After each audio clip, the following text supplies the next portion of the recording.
Okay, so good morning. Today we're going to talk on some pretty deep truth in the book of Hebrews as far as the celestial realm is concerned and reconciliation. This part here is divine service in Hebrews. In the book of Hebrews, the phrase divine service, either as a noun by itself or in conjunction with the verb offer, occurs 8 times, and all of these are in connection with the tabernacle and its sacrifices. The first of these is in Hebrews 8:3 and is a most remarkable one, for it introduces a new dimension into our studies when it speaks of the divine service of the celestials. The full passage reads, "Now this is the sum of what is being said. Such a chief priest have we, who is seated at the right hand of the throne of the majesty in the heavens, a minister of the holy places and of the true tabernacle, which the Lord pitches and not man.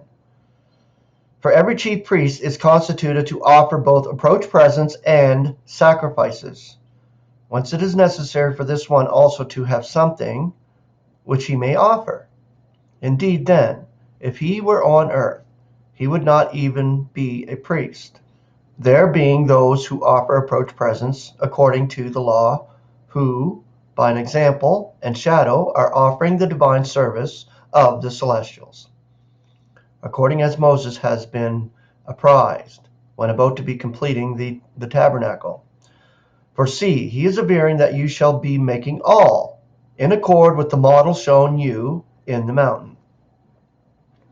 It helps us a great deal when we remember that humanity is not the first, nor indeed the greatest of God's creations. These are to be found in the heavens, where there are sovereignties and authorities and powers and lordships, evidently controlling vast number of subjects. Now this is the celestial realm. Compare Ephesians 1:21 with Colossians 1:16. That's Ephesians 1:21. Compare it with Colossians 1:16. That there had been rebellion among the celestials is indicated by the phraseology of Ephesians 6:12 and by the institution of darkness, something foreign to God. 1 John chapter 1 verse 5. And I say that because darkness is foreign to God, because it all came through his Son.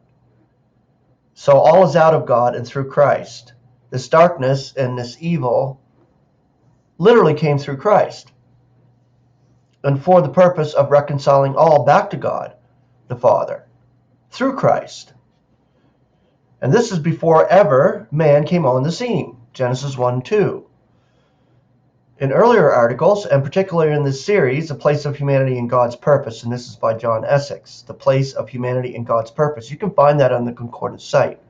Go through that, and you will see quite a bit about humanity and creation of humanity and for the purpose of God to create humanity, for his purpose. We have endeavored to show that humanity was brought into being as a special and separate creation of God, to be used by him in rectifying the evil wrought by Satan among his prior celestial creation, and in restoring peace between him and his whole universe.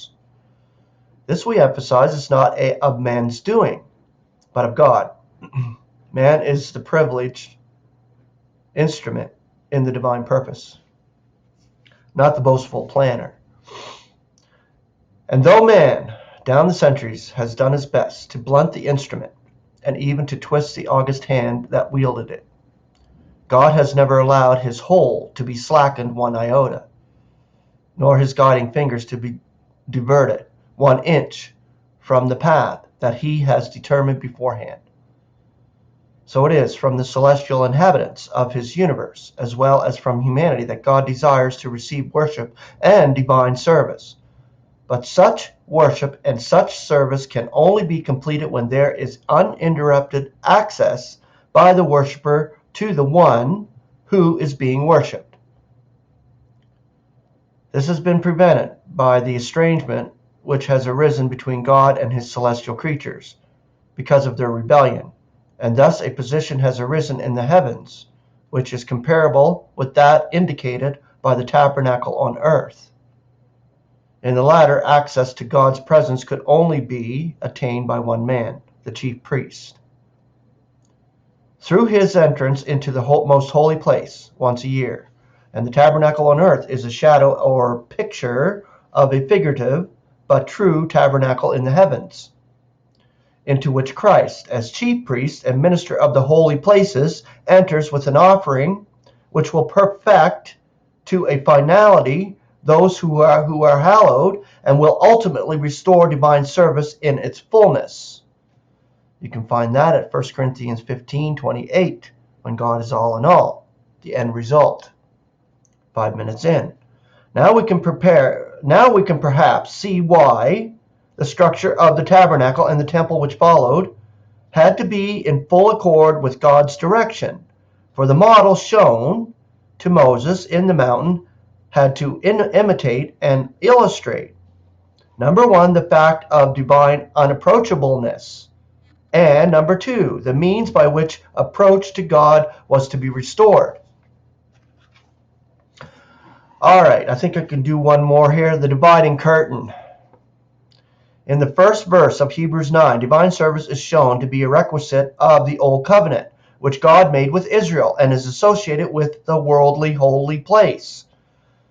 There follows a brief description of the tabernacle and its contents, including the propitiatory, and it will be noted that stress is placed on the fact that there were two distinct parts, the holy place and the Holy of Holies, and that whereas the priests were passing continually into the former to perform the divine service, only the chief might pass into the latter, and that only once a year, and then not apart from blood.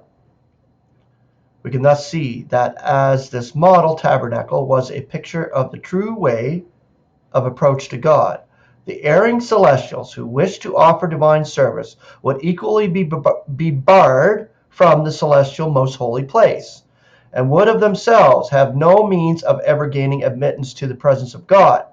Thus their divine service would be incomplete. Indeed, it would be not be so satisfying as was Israel's. For Israel, owing to the creation of a lower stratum of soul life, namely animals, could obtain a temporary and partial alleviation of their estrangement by the annual entrance of their chief priest, with the blood of the sacrifices into God's presence, and his exit therefrom with God's blessing for the people he represented. For the celestials, there is no such animal provision, and not just for the reason that our time, features, days, years, etc., appertain to this earth and have no part in the celestial arrangements. The celestials have no recourse to a lesser creation whose blood could be alleviated.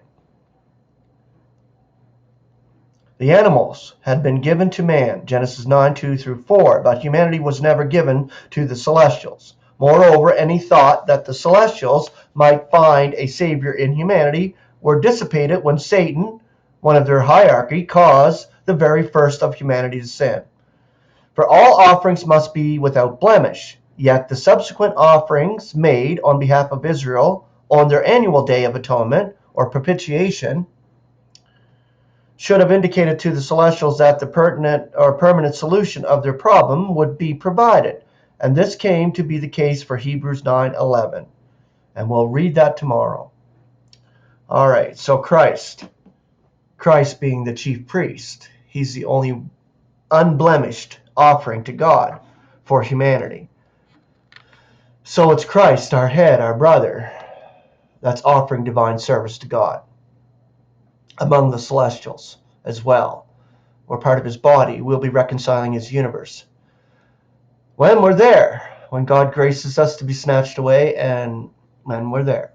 So it's just what the scriptures say of that celestial realm, that we can have an expectation to be snatched away in the first place. It's promised to us as members of the body, members of Christ. So have a beautiful Thursday. Grace and peace.